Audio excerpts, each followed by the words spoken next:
Inside Vision is brought to you by New England College of Optometry.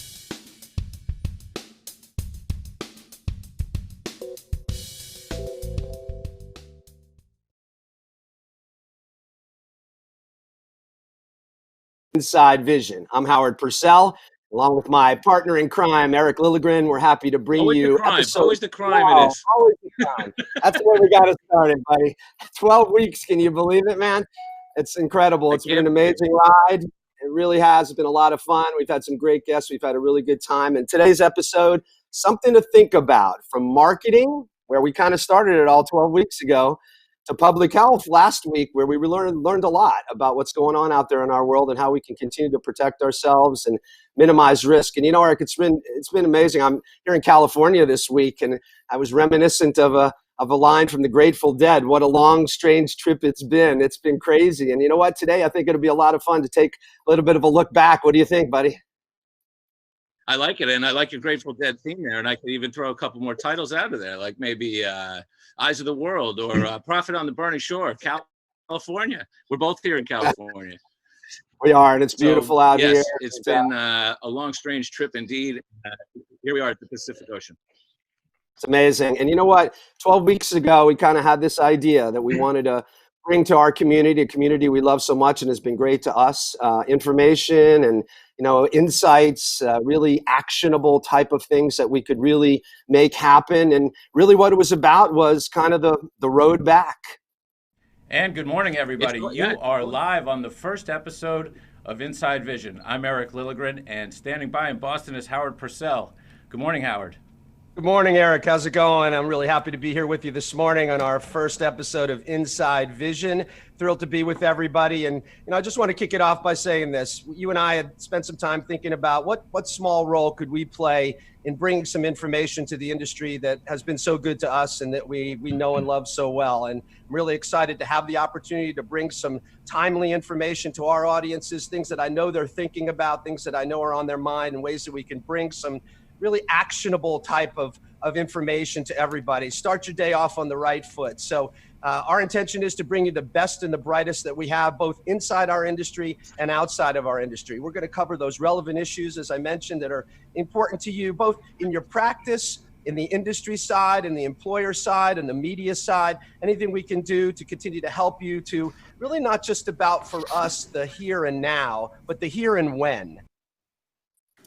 So how about that, buddy? We had a pretty ambitious goal. We looked a lot younger 12 weeks ago, didn't we? I definitely could use a haircut. You know, it's been, I guess, maybe 12, 15, 20 weeks. I don't know how many since a haircut, but, you know, I'm starting to get the wings under here. You know, I'm starting to hear it from the family. But you know what? I hope we did reach some of the goals that we had in really delivering some key information. Before we go any further, I mean, I can say that our guests throughout, and you just brought such a great community of guests to this program. I mean, we've heard from the highest levels of doctors' alliances, of group purchasing, from insurance programs, from frame vendors to lens manufacturers, marketers. You know, I think it's interesting that everything funnels into one point ultimately, and that's the patient and their ability to receive care and quality products and services. And I think that everybody that's been on this program in one way or another has contributed to a little bit of information about how best to deliver that stuff in what has become a world that's turned upside down. And I think, you know, as you mentioned, you know, at the very beginning, and with the clip that we wanted to bring these elements together, it's nothing but a journey. You know, you just have to keep looking for answers. And that's what I'm hearing, you know, in every industry, you know, out here in America. We've got air travel, hotels, restaurants, every kind of transportation, parking, services, everything is turned upside down. So in that sense, we're all on an even playing field of trying to regroup and reorganize and increase and improve business in America. Well said, my friend. Well said. And I will just say, you know, you mentioned our guest. Not a single person we asked to be on this show said no. And I think that was incredible. And you're right. We went to the very top. Everyone we asked wanted to participate. And you know why? Because they wanted to make a difference. They want to be able to impact this industry that's been good, so good to all of us. And I think one thing we've learned over this 12 weeks is how close this industry really is, how it works together, how it bands together to support each other. And, you know, speaking of that, if you allow me just a moment, I think there's a few thank yous I'd like to throw out for people who support us. I know you support me on these thank yous. Certainly our friends at Jobson have been amazing. Mark and Marge and Nancy and those guys supporting our 12-week journey here. We want to thank them very much. Odie's on Facebook, Alan Glazer and that team have been supporting us. Thanks to them. Julie Corwin, who's the head of marketing at New England College of Optometry. Julie's been wonderful. Then, of course, Dave and Adam. Couldn't do it without those two guys. They work behind the scenes to make this all happen. And to make all us the guys at All Things Media and all of our partners. Thank you, Eric. Yeah, and I don't know if all of them. Visual Concepts out here in California, too. Visual Concepts, great program out here. Absolutely, thank you. And I know you know a lot more of the team. I've engaged more directly with Adam and Dave, and we appreciate Ziggy.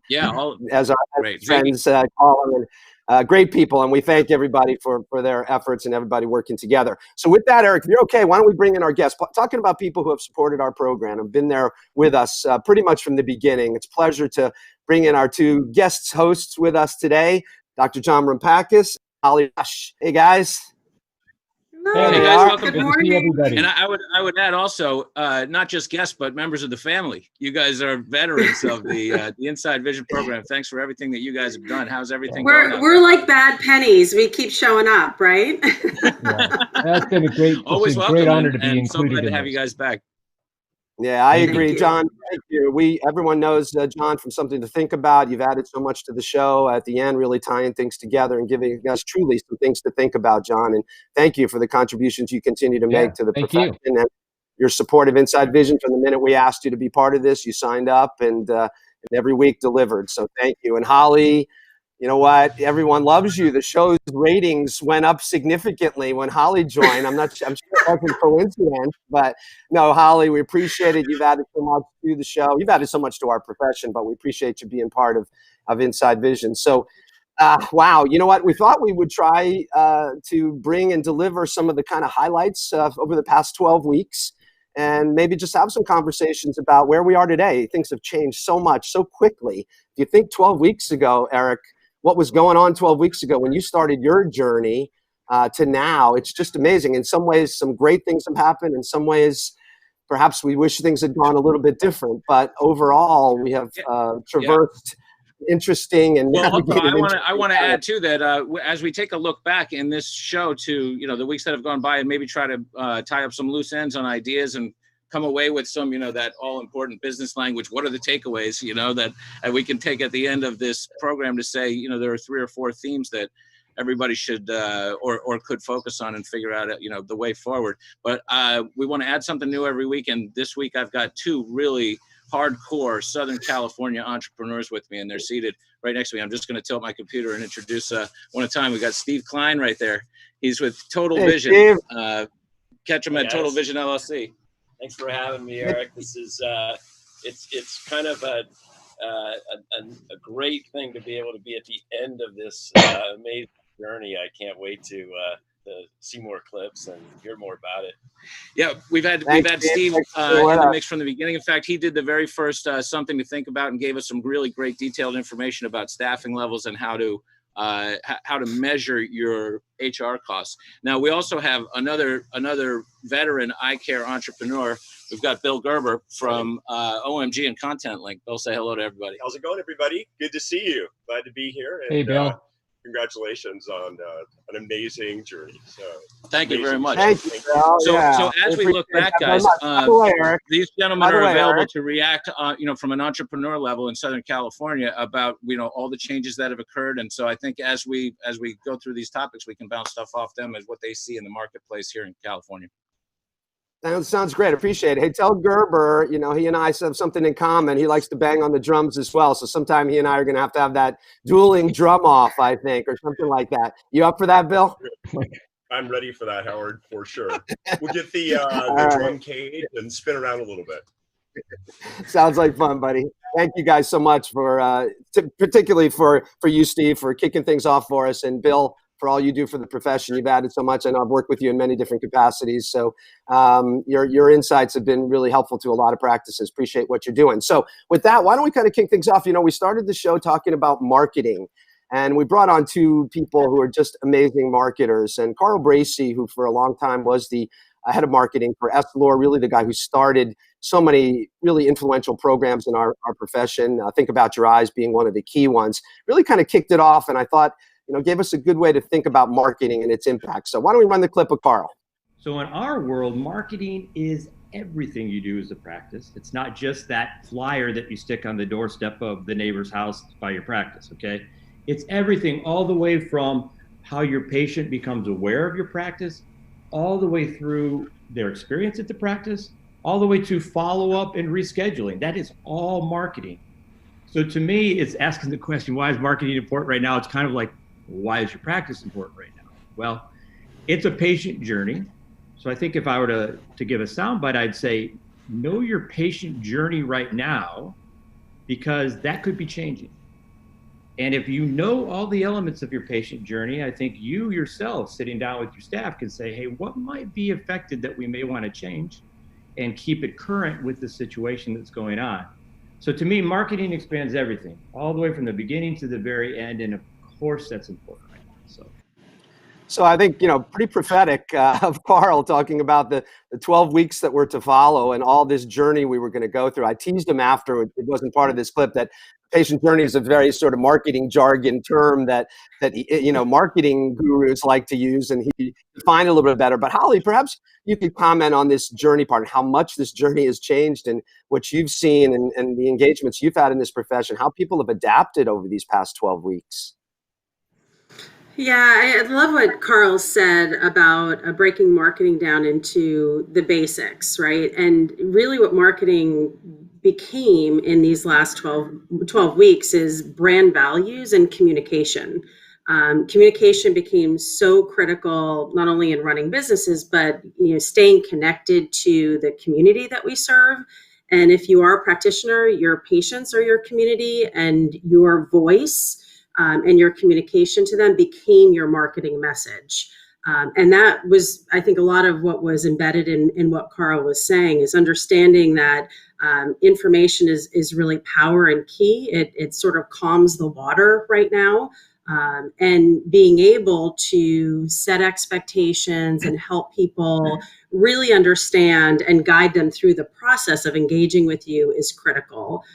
Like a lot of people, I'm sure, on the call today, and maybe some of you, I've had my own, I would say, doctor engagement / experiences over the last few weeks. And there's a very wide variety of how practices are communicating with their patients. Where I feel most comfortable right now, and I think it is marketing at its core, is when there's a proactive messaging to me as a patient and a consumer. So I know what to expect. I know how to behave. I know how the practice is going to engage with me, and I feel safe when I'm in that environment. And those are the scenarios right now that really feel the most stable. That's where I'm going to feel the most comfortable going back. So marketing is something that we all need to be aware of and be actively engaged with in our practices. It's not something we can delegate to somebody else. As practice owners, we have to be very involved in that. But the simplified form of marketing is communication. How are we communicating to whom, and how are we bringing people back and making them feel safe and secure? No, well said. I think nothing more important right now than making people feel safe. John, maybe you could give us some perspective, a little bit more, perhaps from the financial side. We're seeing good news as we read reports about practices ramping back up. Marketing obviously becomes critical. And by the way, don't you love how marketers say it's all about marketing, and salespeople say it's all about sales? I love that. Yeah. And anything, Well, John, maybe, I think Holly hit. Oh, I was going to say, I think Please. Holly hit on it. It's all about communication. I think what struck me the most, though, was how often the message had to change in the past 12 weeks, right? So when we got the very first stay-at-home orders, people were trying to reach out to their patients to let them know that they were still there to provide essential care and emergent care. Then the message changed to, well, how are we sterilizing our offices? And then we had to address different population groups, because different population groups had different risks associated with them, and how are we going to communicate to keep them part of our practice network? And then as things started to reopen, communicating how the process was going to go, trying to, again, as Holly said, keep people engaged, but also make them feel at ease. And I think that's what's really helped people on the road back to financial success. I mean, most of the practices that I work with and talk to on a daily basis, they're 85, 90% of where they were pre-COVID. So I think that they've done a really good job in being engaged in their community, knowing what to communicate. It's basically what to say, how to say it, when to say it. That's going to be able to keep somebody engaged and understand that your practice is a vital part of their lives and you're there for them. That's great, John. I was going to ask you also, go ahead, Holly, please.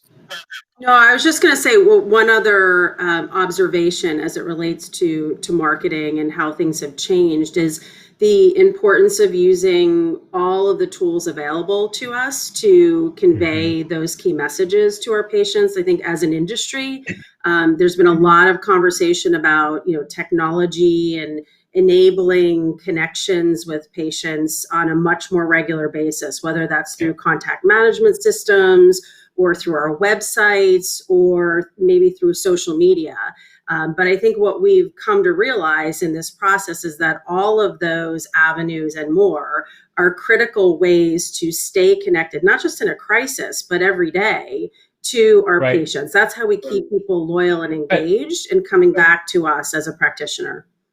This had a different side of things, though, as well. We also had an internal customer because many individuals and their staffs were the hardest people to get back into the practice, right? Because the staff was the one primarily in contact with the patient, and they had this risk-averse type of a situation. And I know many practices that are telling me that they were only able to bring back 50% of their staff because some of them were couldn't find childcare, so they had to stay at home, couldn't come back to work for that. So it was an internal communication and an external communication at the same time.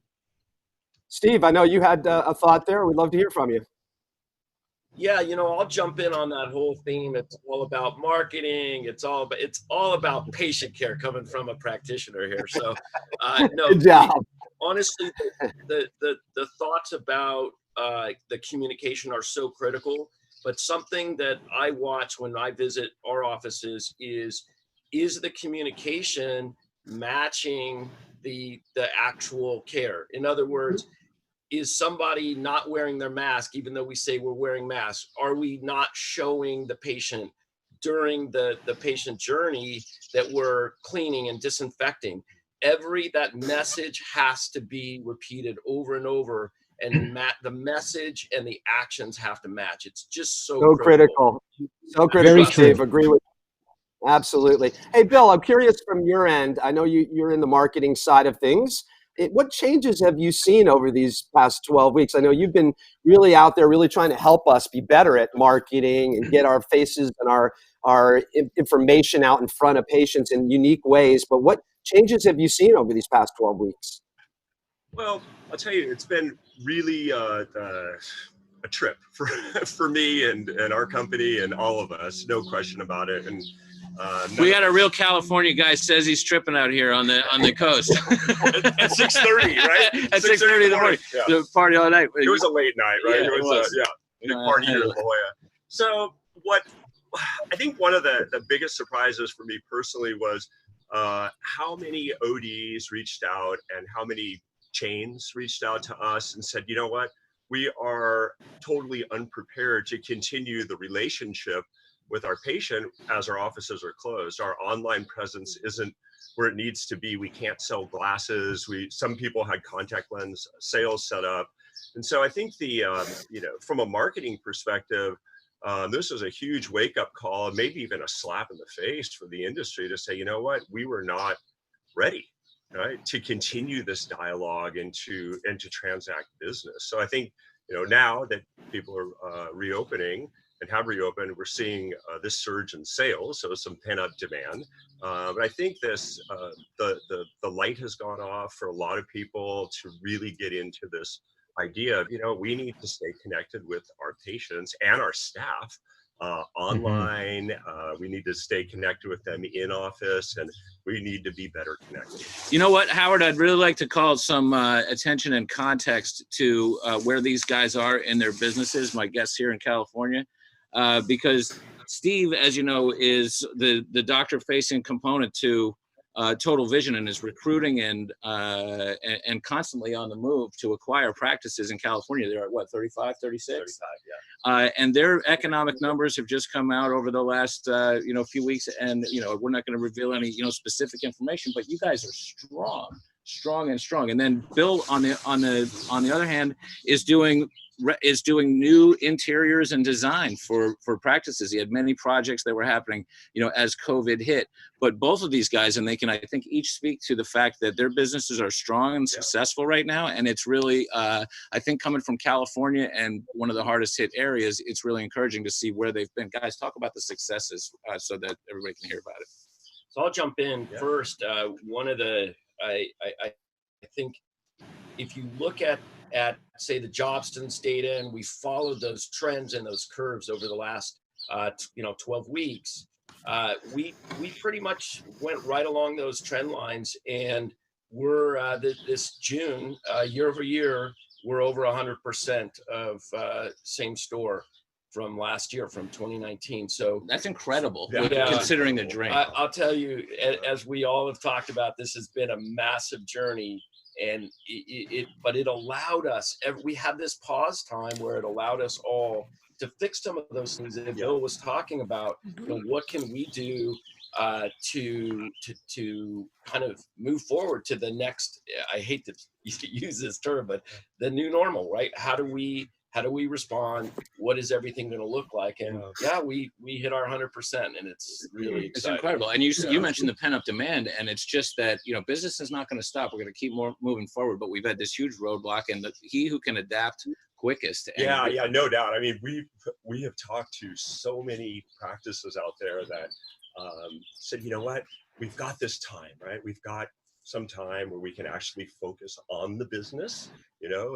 So many docs, but very successful practices said, I spend most of my time in the back doing exams, and I don't have time to focus. So can we have a discussion, right? And so I think it's a great age of awakening for the industry where people took that time. So hopefully that trend will continue, and people continue to think about how do we innovate, and not so much how are we competing against another eye care professional, or in my case, how are we competing against another software company or design company, but really, how are we competing against Amazon, right? How are we competing against Apple and just for discretionary dollars? And that's our big opportunity. And I'm hearing from practices all over the country that they are doing great, and that in particular capture rate is skyrocketing.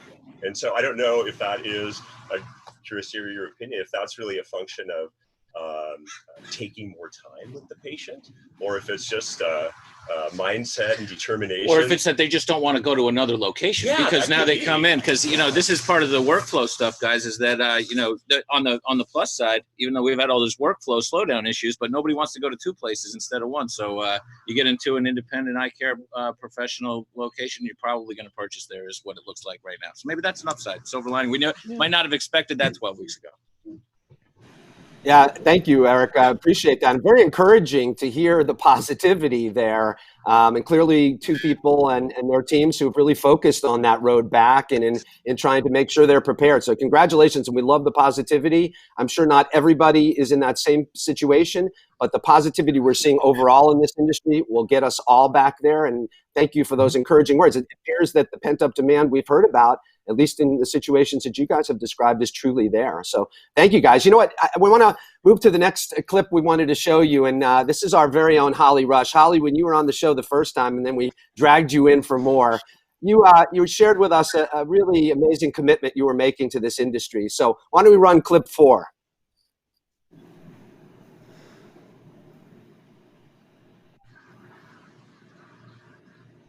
So just this week, I launched my own personal challenge, and it's called the 30 and 30 Challenge. And basically what it is looking at the next 30 days, how can I help 30 other professionals in a time of need?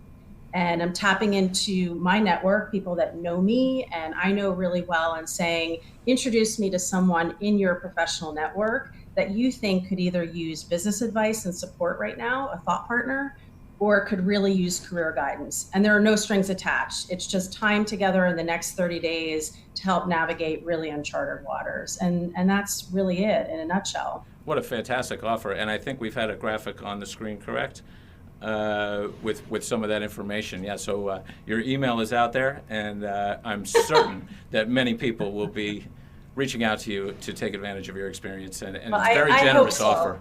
Oh, I know they will, but you're going to have to change the name, Holly, because it's going to be 29 and 30, because I have already raised, I'm raising 28. Oh, listen, it's going fast. The more the merrier. So I guess, Holly, we have to ask you about the 28 people that you were able to work with after we took 2 of those spots. No, I think we'd all be curious to know, what was the response to that and how did that go? I'm sure you learned, as well as the people who worked with you, anything that you could share with us that would be, insightful for us to understand based on those relationships you built? What an incredible ride it's been in these last, I'd say, probably more like 6 weeks since we had that conversation. I think it might even be longer than that, because it's episode 12 and it was episode 3, right? So more like 9 weeks. I could have never imagined how fulfilling it would be to go on this journey, to just take some time to be with people where they're at right now, and provide some level of support. So the 30 and 30 was really about just tapping into that network and seizing the moment where people's minds were very busy and being able to provide some clarity, some focus, hopefully some direction, and in some cases help them move forward on their next steps. And it became more of like a 50 and 50, I think, more so than anything. I wasn't concerned about, reaching that 30 mark once things got started, and it sort of took on a life of its own. People referred me to other people, and it's really just been fantastic. I mean, the spectrum of people I've spoken to, from CEOs dealing with business challenges to I had a woman in the network who had worked 35 years with the same company and had just been furloughed and then ultimately laid off as a result of COVID, had no savings beyond the next 2 months, had no job prospects at 65 years old, and was terrified. And this is the spectrum, I think, that we're all dealing with today, that this crisis has created, and being able to provide support and help people in those moments was incredible.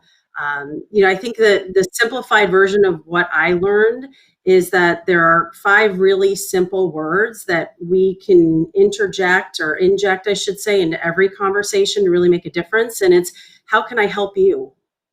It's really very simple. It's, how can I help you? It doesn't have to be a 30 and 30 challenge. It doesn't have to be, a big movement per se. It can just be about showing up for the people in our lives and asking, those very 5 simple words, I should say, because that's how every conversation started. How can I help you, or how can I support you?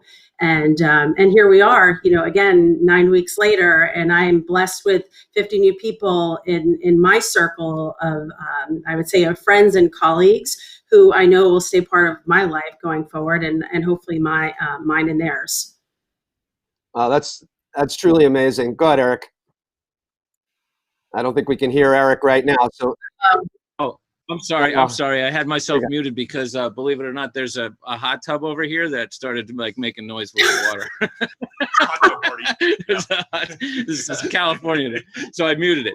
But Holly, I loved what I was starting to say was those 5 words. If you think about it, as I've been traveling the country and just attaching to really some really core American companies that I've had contact with, again, like UPS and John Deere and Coca-Cola, and just as you travel the country, you run into their plants and their distributors, and just seeing these logos and driving the country has just made me think about historic U.S. American business. And when you say, how can I help you? Think about that. That goes back to answering a phone anywhere in America, in any business. When you pick up the phone and say, thanks for calling Inside Vision, Eric speaking, how can I help you? I mean, that's really, that's what it is, right? Forever. It is, but I think what I took away from the experience is how meaningful, when you stay in the moment of those 5 words with someone else and you put yourself in their mission for those few minutes, whether it was 60 minutes or 15 minutes, whatever I had with someone, it's really powerful, and it can change someone's trajectory, whether it's in the day or the moment or their life overall, to be more profound. And so I think we tend to say things very routinely or matter-of-factly or out of habit, like you said. How can I help you? But are we really listening? Is what you're saying. Mean it. Yeah. Right. To me, in these last 12, 16 weeks, what we've all experienced is that really listening from everything to, how has COVID impacted people's businesses or lives or personal situations, financial situations, to what's happening with our social unrest and Black Lives Matter. I mean, it's really, how can I help you? How can I support you? And staying in that moment, being present for the people who are in our lives and really supporting them on their journey, it doesn't get any more meaningful for me than that. And so that was really what this journey was all about. And I'm super grateful for it. These guys want to jump in on this. They're both, I can hear them chomping at empathy and service. So I'll give them each a chance to say something about that. We were talking earlier about some of the practices said 50% of their team either couldn't or wouldn't come back due to fear and those kinds of things. And I think the number one factor that allowed for success of your whole team coming back or not is that empathy. When you said, how can I help you? When you saw fear in the eyes of your employee, did you really mean it, right? Mm-hmm. And did you make them feel safe coming back? And I think that, we saw a majority of our folks come back and feel good, but there's still a lot of fear out there. And we really do need to continue to reach out and make folks feel comfortable coming back. Yeah, I agree with you. I think that's our job as leaders and entrepreneurs, is really to help people to not freak out, right? And I think it starts with us not freaking out at the same time. And that's, for me personally, it's been one of the biggest impressions, honestly, is that this whole idea that, I was used to kind of coming and going as a leader, right? I've traveled a lot, and but being grounded here, my little town, Solana Beach, has been really good, I think, in terms of connecting and making people feel comfortable. We had everybody, obviously, in our companies went home and went to work and stayed at work, and we did a morning stand-up every morning, 9:15, and everybody was connected. You can see, through video, you can see the fear in their eyes. Yeah. Right? Like, what's going to happen? Yeah. And so much of it came around to people saying, well, we got to set policy. But really, I said, let's have discussions. We'll set policy later, but let's have discussions and help people. How can I help you? Management and internal marketing, that's what, everybody's got to sell their own constituencies. Number one, want to come to work and feel safe at work, and then be able to serve patients. If you can't really keep, that interior part of your company safe and secure and at least mentally sound, then it's hard to do the rest. So much more from you guys, I know, coming, but we had to get that in. There you go. I just, one of the things I wanted to say is that I have found that the attention span of people is about 10 seconds in these 12 weeks or however long it's been going on. I mean, everything jumped. It just depended on what was in the news. I mean, at the very start, I probably did 30 to 40, webinars on telehealth because people were needing to know how to provide care remotely. And, you find out that there's so much more misinformation on there on how to fulfill those requirements from coding and billing and economics and how to drive that. And then it shifted to my practice value. I don't know how to value my practice because I don't have any income and banks aren't loaning on things. And I think that, how Bill said it earlier was so important is that, this really kind of ripped the Band-Aid off of the practice and really exposed a lot of vulnerabilities that people, kind of ignored because they were profitable and they were complacent, kind of, the fat and happy type of a scenario. And now it exposed all these vulnerabilities, whether it was in marketing, communication, patient care, financial, staff policies, all of those types of things. and they had time to deal with it, but it was also somewhat overwhelming. And I think people had a very hard time focusing on what to address first, on how to prioritize it, and then be able to get a game plan that actually resulted in an action plan for them to make a change in their practice behaviors. And maybe that goes back to what Holly was saying most importantly, right, is being able to get people to focus and be able to really understand what do you need to change to get a meaningful outcome on doing things. Yeah, thank you, John. Yeah, I would say, sorry, Howard, just to close out that thought, I love what you just said, John, and I think 99% of the time with all the people that I spoke to, they already had the answers. They already had the answers. I wasn't telling them something that they didn't already know or hadn't already thought of. It was just getting them unstuck. And as you said, John, there was a lot coming at everybody, especially as business owners, as business leaders, as family providers. There's a lot of uncertainty. There's fear. There's instability. There's just a general sense of sort of what the heck is next. And it gets incredibly overwhelming. So being able to take a step back from that, and it's something that we talked about, Howard, on one of our shows, is like putting yourself in a position where you can think clearly. Easier said than done in a moment of a lot of change and crisis. But we have that obligation as business leaders and people who are influencing people to give ourselves some space or to ask for help so that we can think clearly, we can lead from a position of clarity, and again, help others on their journey as well. Absolutely. Yeah, thank you, Holly. Appreciate that. I was going to add a couple of thoughts. And you know what? We thank you so much for making that commitment. It's the type of person you are, and we all know that. Anybody who knows you knows this is part of your character and who you are. But I would encourage others out there to consider doing something similar. It may not be 30 people, but maybe it's 5 or 10. This is such a critical time. It's been mentioned by everybody here, the difficulty that we're all struggling with and getting through, and encouraging times ahead. And it's looking very positive. But to make the kind of commitment you made and giving back is significant. And I think at no better time or no more important time than now for us all to make a similar commitment. So thank you for your leadership in kicking something like that off. And I hope that other people will consider doing something similar, because clearly, not only did you help a lot of people, but it was beneficial to you as well in listening to it. And we hear that clearly. I want to mention one book, too, that was written by one of our guests. It's called The Go-Givers. I did read it after it was recommended by one of our guests on the show a couple weeks back, and it really fits this theme so well. And I would encourage those of you who are watching to consider reading the book Go-Giver. So with that, here's where we're going to go on to our next clip. We had a fortunate opportunity to have some great leaders join us throughout, but we did have one specific show focusing around leadership. And we were very fortunate to have two great people, one of which you've already heard from today.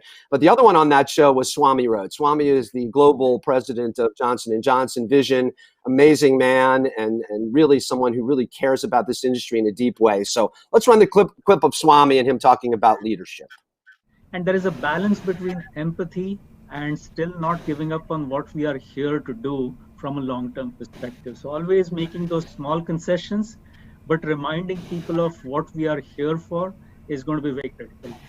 Well, I'm pretty sure you are that beacon of hope at J&J, and probably at home as well. So thank you for that those inspiring words. I think it's at times like this where really people really shine. The true leaders really step up. You see people, really a lot. You learn a lot about people in situations like this. Holly, everyone I've ever met who's ever worked for you is so loyal to you, trusts you so much. And I'm sure you're happy to hear that, but I hear it over and over again from anybody who's ever worked for you. We had to get that last little piece in there, Holly, to make sure you knew how we feel about you too. Hey, Steve, I might start with you on this one. And leading a big organization like you do, how do you balance that empathy? I know you're in a positive time now, but even thinking back 12 weeks ago to try to make people understand your loyalty to them, your sincerity, the care that you have. At the same time, you're running a business and you have to make business decisions. How do you balance that? Unfortunately, we can't hear you guys. Sorry. Looks like Eric was our. Well, he was in charge. Sorry, it's my fault. Howard, it is a really, really important issue. Is that balance, And I think the balance changes along those 12 weeks, right? At the beginning, you could think of 100% of all your energy needs to go towards that strong empathy and trust and calming and being a leader that people that everybody can feel that they're safe. It's a safe place, right? And as the 12 weeks went along, you don't lose that empathy, but you really have to start focusing on what things can we do as an organization to become more profitable, or at least become profitable during this period of time at all, and what things can we do together to grow and to these patients have they have a lot of call it income that they were spending on other things like baseball or movies or whatever, and they can't spend it. They're spending this money on things for themselves now. They're taking care of themselves. And so how can we take care of those needs in our offices and then of course become more profitable? You can never leave that empathy place though. So the balance, you may shift the balance a little bit, but you really, at this point, we're along that road. We have to start improving our numbers. Yeah. Thank you, Steve. I'll let John make a comment, and then I want to go show you guys another clip. Go ahead, John. Oh, just real quickly. I mean, I think that the keys of leadership really are being able to get somebody to do something differently tomorrow than they did yesterday, right? And whatever that may be. And what Steve described in practice terms, I talk about with business leaders and try to get them to be better leaders in their organization is to be able to have that vulnerability or empathy, but also to have a very clear vision of where they want the business to go, be able to articulate it very clearly, and then be able to demonstrate through short-term wins on how you can be successful. And all of that creates very, very good momentum in a positive direction in a practice. And I think a lot of people, a lot of optometrists that were business owners, but not necessarily leaders within their practice, found themselves in that vacuum or that void, and then had to learn very quickly on how to change their behaviors themselves. Even when they had internal fear, they had to not be able to demonstrate that, but they had to show confidence to help improve, their path forward for their staff and for their patients. Absolutely, John. Yeah, Howard.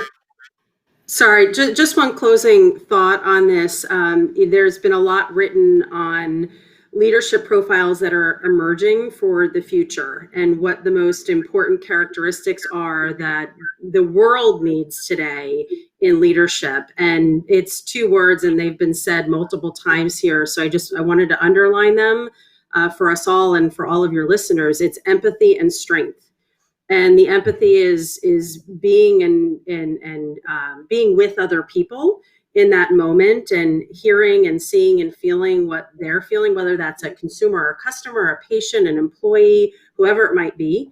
And then strength being exactly like we were saying is not letting up on the vision, the direction that you want to take that company or organization, and the results that you need to achieve. So empathy and strength.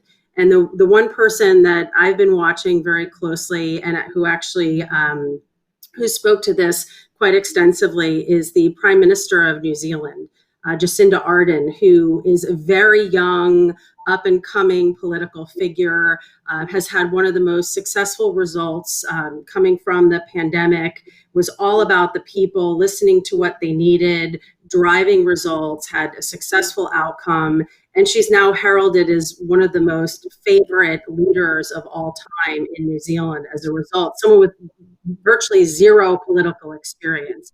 And those are her two words to live by, empathy and strength. Pretty amazing. And it's so clear, particularly at times like this where our true leaders are. And I'm looking at many of them right here. So we're going to move on to another clip. Eric, I know you remember this one. I'm sure you do, because, when we're doing a live show like we do, crazy things can happen. You never quite know what's going to happen. You could be out on a beach trying to cover a story and you think that it's just a normal day, and then Candace shows up. Well, I am a resident of Palm Beach County. I'm a U.S. citizen, and I'm a voter. I am outraged by, typically liberal media is usually covering people. They're following them down to the beach to like tell on them. When we have we have civil liberties, and I am a constitutionalist, and I believe that we should have the ability to use our beaches. So I'm happy if you guys are covering the opposite, because I vote for freedom, and I am going to vote against any elected official that does not defend and protect the U.S. Constitution. My name is Candace Rojas. Thank you. Wow, Eric, Candace. thank you for interviewing Candace. You know, I think it's similar to what we I didn't interview her. She did. You know, she demanded to She speak. just jumped right in. Yeah. Wow. Yeah, I mean, there's strong opinions in many places, and you never quite know. I mean, there's passion. I mean, she was a colorful character, but her sentiment is echoed by so many. And that's true. And, you know, look, we're not going to be political here. That has never been our intention to try to be political here. But the reality is people have strong opinions. And I think our intention was to demonstrate what was going on out there. And Eric, you did a fabulous job of demonstrating what was going on out there. That's for sure. John, Holly, I'm sure you've seen this in where you guys live. I know, Holly, you're in Florida. Florida, not a great place right now, and things that are going on. I know, John, you've talked about still a lot of demonstrations going on where you are. These things are important, but yet I know we all agree, and I'm hoping you two can reinforce the idea. I mean, if it takes wearing a mask to reduce the spread of a pandemic, then it's not a political issue. This is a health issue. And I know you guys feel strongly about it. And John, I don't know if you wanted to comment at all. Well, you know, I just think so. I really liked our segment last week on public health, right? And I think that optometrists, you know, we're 45,000 strong in the U.S. healthcare community, and we should really be leading the way in what we're doing, not only in our own behaviors through wearing masks, because we demonstrate those behaviors both in our practices and in our communities when we're outside of our practices. And, you know, I think that, you know, as you said, that's probably one of the best things. But I also made a comment last week in our Something to Think About segment. I'd like to call on all of our leadership to get optometrists involved in being able to test for COVID, and actually when the immunizations come out, be able to give the immunizations for COVID and those types of things. That is where optometry really needs to be in the public health arena. We need to be out in the forefront if we're really going to be primary care. Thank you, John. Appreciate that. So our next clip we're going to show you, and by the way, when you watch that previous clip, the best part about it, next time you watch it, look at Neil Blumenthal's face. It's just classic when he's listening to Candace. He was, I don't know if we have a clip from him coming up or not, but he was just blown by that. Yeah. We do. You know what? Yeah, you know what wasn't on the air funny. too is a couple of other elements of that same show. If you guys remember, before the show actually began, you remember how much activity there was on the street right there, and different kinds of people walking up and wanting to say something. And I would say that the takeaway from that is people do want to be heard, whether it's about freedom, or whether it's about safety, or whether it's about their business. Having all of the media characters of our present day, our network anchors, and this is something that struck me about the entire trip, was almost anywhere I went, it was a hot button issue. I was in Tulsa, Oklahoma, outside the Trump event on the Saturday night before Father's Day, and there were no network anchors anywhere outside that. There were some local field reporters, not even attached to live trucks. Like, there haven't been reporters in the field, and I noticed that in that particular day at Delray Beach, that there was so much going on there, and so much that people wanted to say, and there really wasn't a media presence, and I haven't seen it anywhere, and it was kind of. It impressed me. Yeah. There are so few reporters out there. One of the clips we didn't show was you almost getting arrested by the local police department. So maybe we'll have to have that for the next. I don't know if I was almost arrested, but I was definitely almost accosted. I mean, they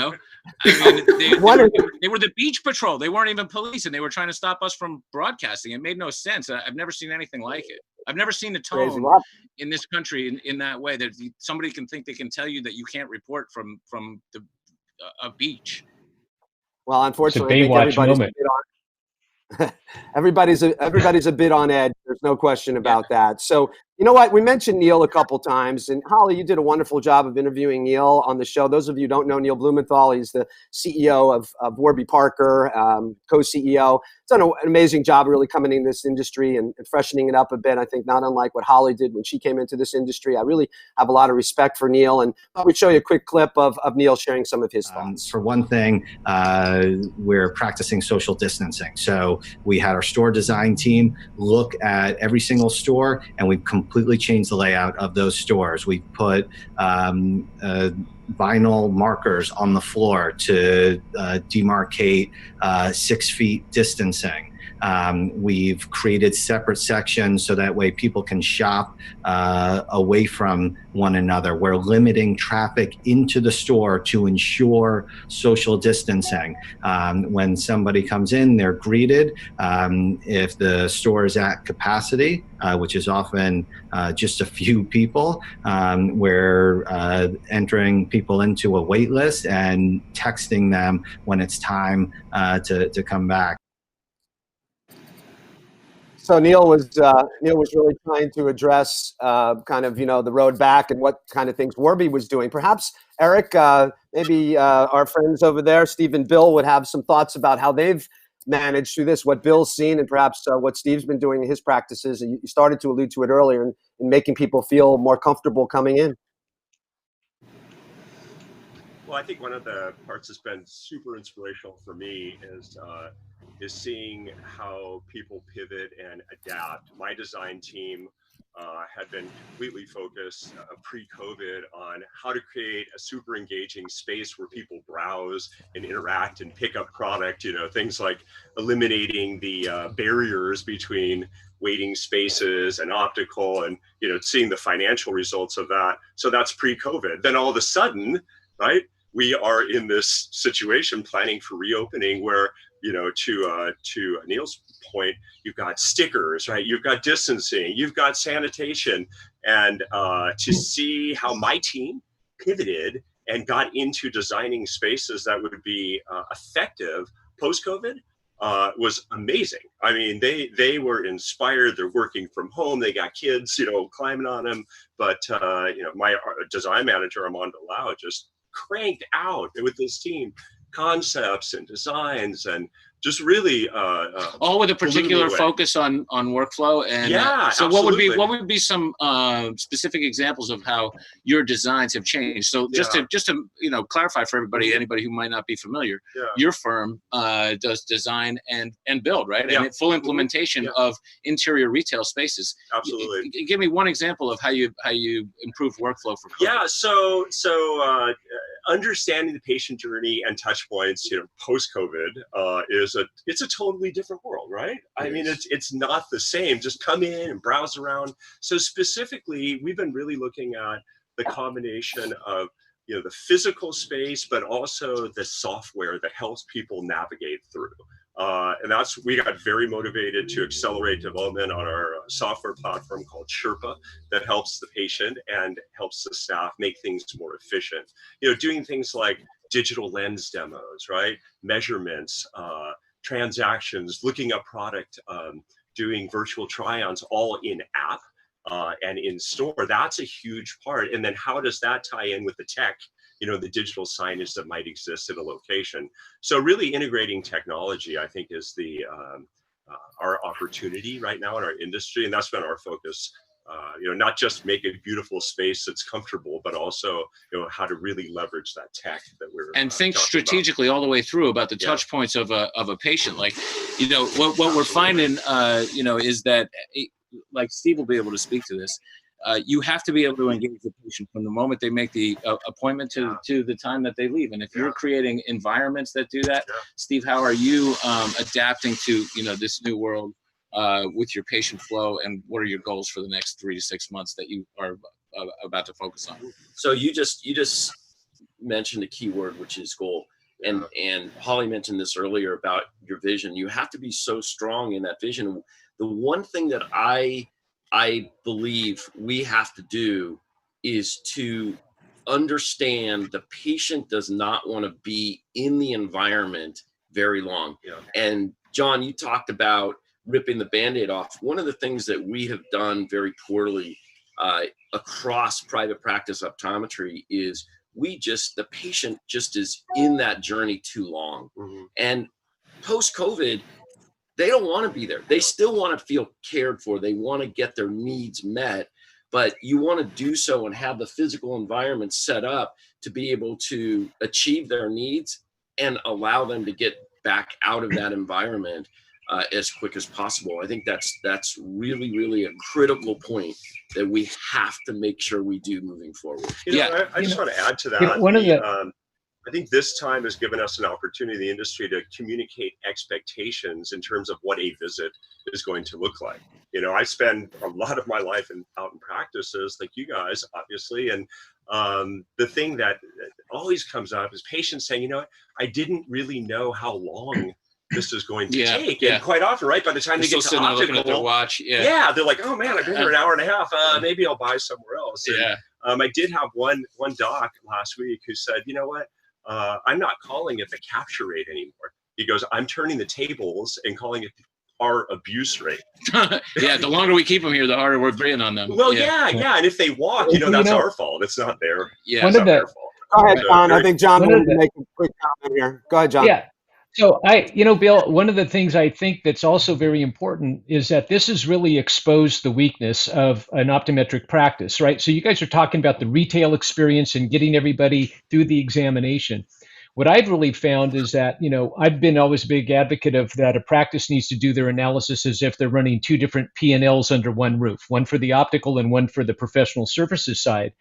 And now with the increased or decreased volume because of all the protocols that are in place with disinfection and all of those types of things, it's really changed the landscape on profitability for managed vision care plans. It's forcing people to really analyze what plans they can and cannot take any longer based upon their reimbursement and how much time they're spending.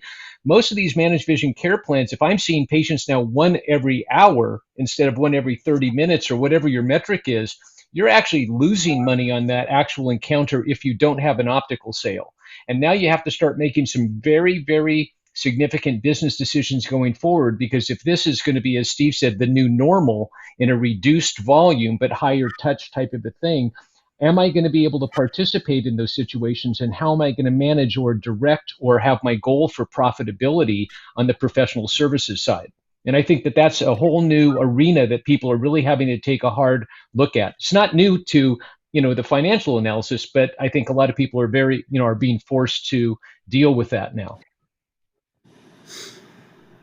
Yeah, very good insight, John. Thank you very much for that. So appreciate, all the contributions you have made. But I have to say, there is one show that we had that has provided us with the most feedback of any that we did in the 12-show series. And that is no offense to any of my colleagues who are on here. But the show we did, Optometry in Black and White, is the one that has gotten the most feedback. And I'd like to show you, perhaps a couple of clips. And we'll talk a little bit about the 13% promise. But I want to turn it over to Dr. DARRYL Glover. I mean, statistics have supported that if you have a racially diverse team, you can really outperform non-diverse teams by about 35%. 35% is a big number. It's a big value. And in regards to, revenue growth, when you have a diverse team, you can grow your revenue growth by 24%. I mean, statistics are out there to support this stuff. So we just have to do a better job in incorporating more diversity so that we all can win. Because at the end of the day, my goal, Adam's goal, is to make sure that everyone gets eye care. And the best way to be able to get eye care is if we're all on the same page and we understand each other's backgrounds and we're able to communicate with those patients and understand what's going on with them and have empathy and be able to prescribe the best solution for their problems. Yeah, so this was a great lead into talking about a comment that he had heard, that it just cost more to be more diverse, that companies in some ways were afraid to make decisions in the diversity and inclusion side because it was going to cost more. And his point was, and he backed it up with some decent data, that actually it's quite the contrary, that in fact, by creating a more diverse workforce at all levels, by the way, not just at the lower levels, but at the upper levels, it puts your business, whatever that business may be, in a much better position to understand your demographic, to understand patients. And the question was asked to him about, people say to him, well, I don't have any Black patients in my practice. And he said, well, of course you don't, because you haven't marketed to them. You don't understand that audience. So curious from you guys, and Holly, I know you've been in the corporate world yourself, ever dealt with decisions like this about how you're going to spend your money with regard to D&I, and how did you reconcile those decisions? Well, I think we have to stop thinking about it as a decision that we have to make, and instead just realize it's the right thing to do. That it's just the way that we need to operate today. It's not, I'm not going to do this because I have to do something else over here. To me, having a diversified workplace and have an environment where everyone can be themselves and contribute their best self to work every day, that's our obligation as leadership. So I think we've got to remove the dialogue or the banter about like, do I have the time? Do I have the resources? Do I have the funding to do this? It's not an option anymore. And yes, I mean, I think you can boil it down to the business results, that diversity and having diverse boards, diverse leadership, diverse companies produces the best results, but then leadership has to take action. And what I love that these guys embodied is this idea of there can be a lot of, I would say, passion and momentum, but without plans, actions, and accountability, nothing changes. So as business leaders, we are responsible for setting the tone, for establishing the values and the way that we operate within our businesses and practices. And then we have to have a plan and measure that plan. And we have to put effort against it and do the right thing. And that's really the embodiment of what they delivered as a message. And kudos to you, Howard, for having them on the show. It was really powerful, really, really powerful, and loved hearing from them. But it really comes down to action. It's time for action. You bet it is. It is absolutely time for action. There's no question. Let's run the second clip, and then we'll get some comments from the rest of you. Last year, sometime in the summer, I was filling in at one of our offices, and it's an area where you can call it old money.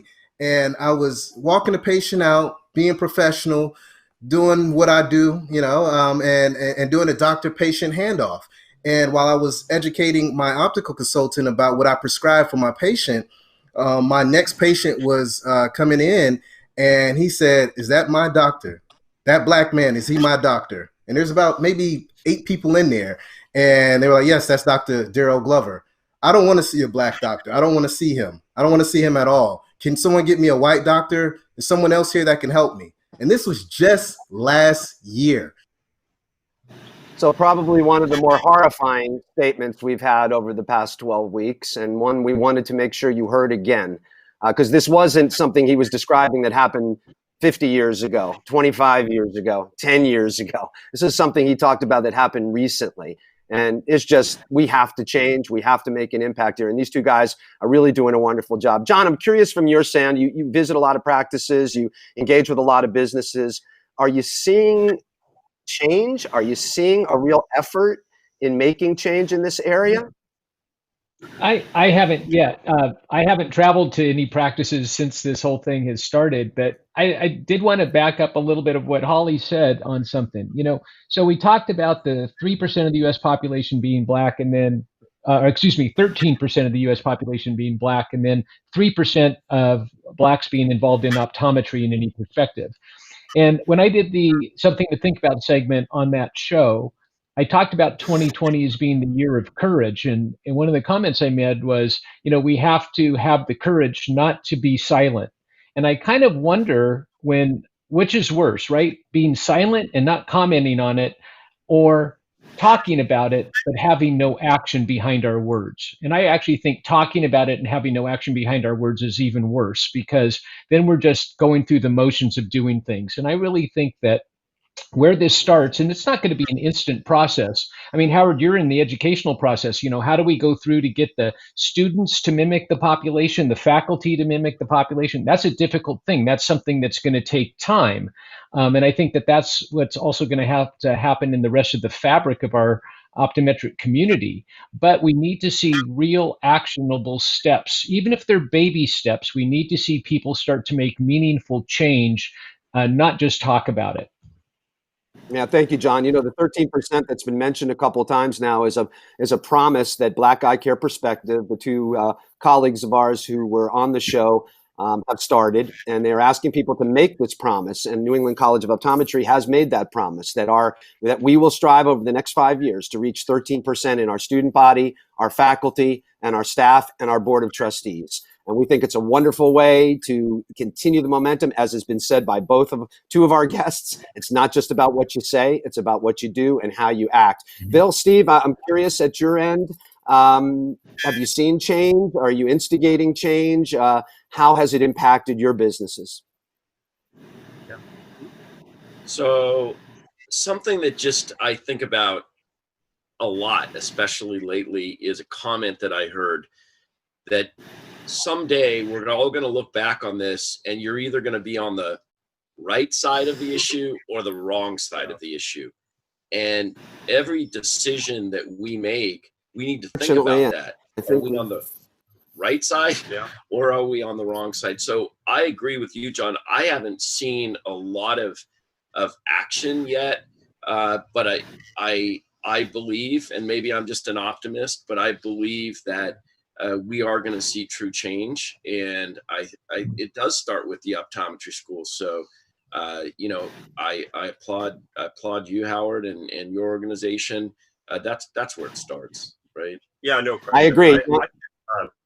I think we're not going to see change until we change ourselves, right? And really look inside. Because, for me personally, to hear something like the comment that Darryl made, Darryl and I are friends, and just to hear that, like, it breaks my heart. And right, it's just like, God, it makes me cry. And but also at the same time, it gives us an opportunity, me personally, an opportunity to look inside and say, okay, here are my beliefs, and hold these up against what's happening now, and to really get honest, right, with myself and other, white people, honestly, white people here, and what does that all mean to us? I think that's our opportunity. We have to get introspective. We have to understand where the inequities lie and exist, and we have to commit. And I've accepted the 13% challenge as well in our organizations, and I think it's a great thing we're doing. And I'm a little nervous too next week, because we're doing an interview with Darryl and Adam, actually week after next, on our little show, Conversations from the Zoom Room. And well, let's promote that by all means. Where do we see that? There we go. So Conversations from the Zoom Room was our response to, or my response really, to COVID, and wanting to connect with my friends and meet new leaders and find out how they were coping. So that's you can find that on YouTube, OMG TV, and a variety of other places. Thanks. Hey, Bill, thank you. You know what? I asked Darryl and Adam Ramsey to ask me some hard questions, right? As a white guy, white middle-aged dude in this business, ask me some tough questions, because I've been on a journey personally to really understand what's going on in my brain, and then help our organization to be as racially diverse and effective as possible. Howard, it strikes me that we started out in optometry, and look at the scope of the issues that we're dealing with nationally with regard to the climate in business and culture and society at large. So it's something to reflect on. Yeah, what blows me away is Bill is so right. I was going to say, Bill is so right about we're all on our journey. And first of all, I want to say, Bill, thank you. Thank you for signing up for the 13% promise. I hope others will join us in doing the same. Also want to thank everybody for their participation today. I'm going to put you guys on the spot as we kind of wind down here a little bit. Our last opportunity to share our thoughts with our audiences in this first round of our 12 shows that we've done. As you know, the purpose here has been the road back. And I'm hoping that each of you could just take a very short minute or so to share just final thoughts that you may have about the road back and any potential advice you may have. So Steve, if you don't mind, we're going to start with you. You've been so articulate throughout this. We thank you. You kicked off something to think about for us, and John took it and run with it, and we appreciated that. What would you like to leave us with in terms of a thought regarding the road back? So I would say what I would leave everyone with is that we can look back at the beginning of that road and really take a hard look at everything that we do at all our methodologies, at the people that are at the core of our businesses. How did we do things before? Have a vision of how we really want to see it. Maybe it's unachievable, but have a vision, and then make sure that every one of our decisions are going to be a positive step, baby steps maybe, but a positive step towards that vision becoming a reality. And we have to do that every day, every single day, and every single person on the leadership team and every single person on the teams in the offices. What are we doing today to achieve that goal?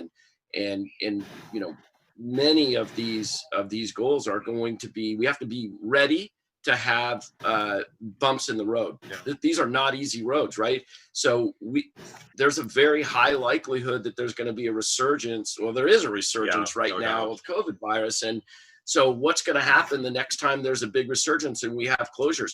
Just yesterday, the bars closed in San Diego County. So how are we going to respond with the next bump? Are we prepared? We weren't prepared. We didn't have all the things that we needed to go through this, but let's be prepared next time. I have just one follow-up for you, Steve. You are actively purchasing practices or in the process of throughout this ordeal. And I just think it's useful, especially for California practices, to know that you are someone that they can reach out to if they're looking for a partner, if they're looking to maybe wind down their career or become an employee to an organization that has some depth and breadth. How does somebody that might want to work with you get in touch with you? So thanks, Eric. And I don't want this to sound like a pitch, but many of you have heard my message that we're better. And I just believe that as we move forward, we have different paths. Everybody can choose their path. I believe, and the folks that have joined Total Vision believe that we are better together as an organization. And so they can reach me at steve.klein@totalvisionllc.com. Anybody can call my cell, 619-890-3937. But I mean, more importantly, I think the issue is, every doc, every organization needs to choose the path that best fits them. And I think that the thing that gave me so much validation into the things that I've been trying to do the last 5 years is I had a lot of my doctor partners say, I am so happy I did not have to do this alone, right? Because everybody jumped in. What are we going to do about PPE? We had a guy, we had Dr. John Pack and David Chin focused on getting all the PPE for our team. We had people working on, how are we going to get our staff furloughed and then bring them back from our HR department? Optometry is a really complicated business. It doesn't look like it from the outside, but as we all know that are on this call, we know it's complicated, and it just is somewhat easier to be able to have a lot of experts, if you will, working on those different an executive team can really take the reins when you have to deal with patients and you got to deal with retail. Bill and Howard, if you don't mind, I'll wrap this side of the equation up over here with Bill, and let us know what you're working on, who you can help, how to reach you, if you can be of service to people, and then follow on with Howard's final questions. Absolutely. So you can reach me. Call me 760-822-8819 or billg@omghome.net, or just call us at OMG. We're based here in San Diego. And Content Link as well, our sister company that does digital signage and now apps. I think the issue of the road back is about, to me, it's about communication, right? I think we've experienced this heightened level of communication through video chat, right? The paradox is we were all isolated, hunkered down, but we're probably having more interactions than anyone. So it's I think the road back has to involve a lot of communication, reaching out to other leaders, learning from people, telling people, hey, I am having this problem. I need some help, man. And that's the part to me that's been the most encouraging, is how open and receptive, and people like, hey, can we do a Zoom? Yeah, call me at 2:30. Great. So I think that's a huge part. To Steve's point, the vision, right? it's been our vision to elevate the optical retail experience, right? That's what we do, and that's what we're focused on. And I think just stay with your vision, make sure you got the right folks, keep checking, because the journey or the road back isn't this magical place where all of a sudden there's this light at the end of the tunnel. I think we're going to have problems, right? We're going to have resurgence. So let's just be positive and open and make it happen. And right? keep going. Keep going. Keep going. Keep going on the road. So props to you. Props to you for getting out on the road, man. That is amazing. Keep going, Steve Klein. Keep going, Bill Gerber. Howard, I know we're getting long, so we can wrap up this side of it. And I know we've thank you, guys. No, we appreciate it very much. I certainly want to give Holly and John an opportunity, but thank you to Steve for his contribution to the show, and thank you to Bill again. So, Holly, we're going to kick it over to you. Shameless plugs are apparently allowed, so feel free. But in addition, we would love you to. It's the last show, Howard. Lighten up. Well, I'm happy to expand my 30 and 30 to 100 and 100 or whatever that looks like. So I will forever be here to support the growth of the industry and the amazing people that are part of it. That goes without saying, and I think it's pretty easy to find me, so I'm not going to give myself a shameless plug. But Howard, I want to throw in a challenge, not just for the folks on the call, the video today, but for everyone who's listening in our industry, and reframe the thinking about the road back. I don't think there is any going back. And I think we need to start thinking about it as the way forward. Because what I think would be tragic in all of this is if after these last 12, 16 weeks and all the incredible growth and the progress and the learnings, if we went back in any way to what it was before this all started. I mean, 2020, you've heard it called lots of different things. I love the word, the awakening. We all thought that 2020 would be the year of vision. I think it is the year of vision. And that implies a way forward. So what did we learn from a humanity standpoint as people? What did we learn as businesses and business leaders and world leaders? And how can we do better and be better in the future? There's no going back. Absolutely. Wow. I love that. I really love that reframing of it. Thank you so much. And thank you for your contributions over the past several weeks. You've always been there when we've asked. Thank you so much, Holly. And you've added so much as well. So, John, before Eric, you bet. John, before Eric and I get our last words, you get the last word as far as guests are concerned. And I want to stay first, John, thank you for your commitment to something to think about. We've had a lot of positive feedback about it. We appreciate it. So you get the last opportunity to say perhaps something to think about. Okay. Well, I will tell everybody my email address. So if you want to get in touch with me, because I've been helping practices for a number of years, it's John, John, at prmi.com. You can just reach out anytime. I think Holly and I think a lot alike in the sense that there is no going back. And what struck me the most about this entire process, the human condition is somewhat fragile, but I am been amazed each and every day that goes on about the resilience of people and the resilience of our profession. And I think that taking all of the individuals' comments here today, from Steve and Bill talking about vision and maximizing your business and how we need to make formidable change by not staying silent and actually doing things. I think that those are the things that are going to frame our path forward. And I think we're at a very big pivot point in optometry to really take a leadership role in healthcare and really be the primary care providers that our profession has wanted to be and has strived to be for years to come. And maybe they, as they say, crisis is the mother of all invention. And maybe that starts to create some very creative, innovative approaches to how we deliver eye care in the future, more compassion, more empathy, better patient care by being more conscientious. So I echo Holly's comments completely. Is going forward, we have to do things differently. And I think it'll make a big, big difference in how we're perceived in the healthcare community. Well, thank you very much, John. Eric, I hope a lot of people listen to these messages because they are powerful messages, not only what we've done the past 11, but this show as well. Buddy, I'm going to give you a chance to add your final thoughts. It's been a pleasure working with you, my friend. I've enjoyed every minute of it. Thank you for your professionalism and what you brought to the show. We appreciate it. We all do. And thank you for what you continue to contribute to our profession. It's yours, bud. Oh man, I thank you for bringing this whole thing together and having the vision to bring the leaders together that could really contribute to this conversation. I want to thank our guests today, Steve and Bill and Holly and John. Thank you for everything that you've done for all these weeks. This whole team has been fantastic. It's been a dream come true for me to report from the field across the country on this industry that over the last 12 or 13 years I've gotten to know, following TV and production, and bringing all these things together has been really rewarding for me, because my production partners across the country have played such a big role. All Things Media just really helped develop this format and process for delivering this content, and I want to thank everybody there. Rich Maharaj, Adam Levine.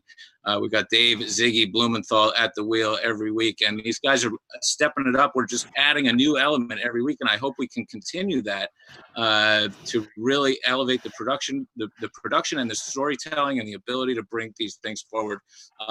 From the offices of the executives that run this industry, from the top level right down to, and I don't mean street level in sense that it's any lower, but it's the street level where the business is happening, like, at scale. With, Steve's got 35, 40 practices, going to grow to 100 or 200 or more, who knows? There's a lot of business to be done here, and these things are scaling and getting really interesting. So again, thank you, Howard, and the educational component. Good luck at NECO. And I don't want this to feel like we're winding down, like winding down. We're just going to take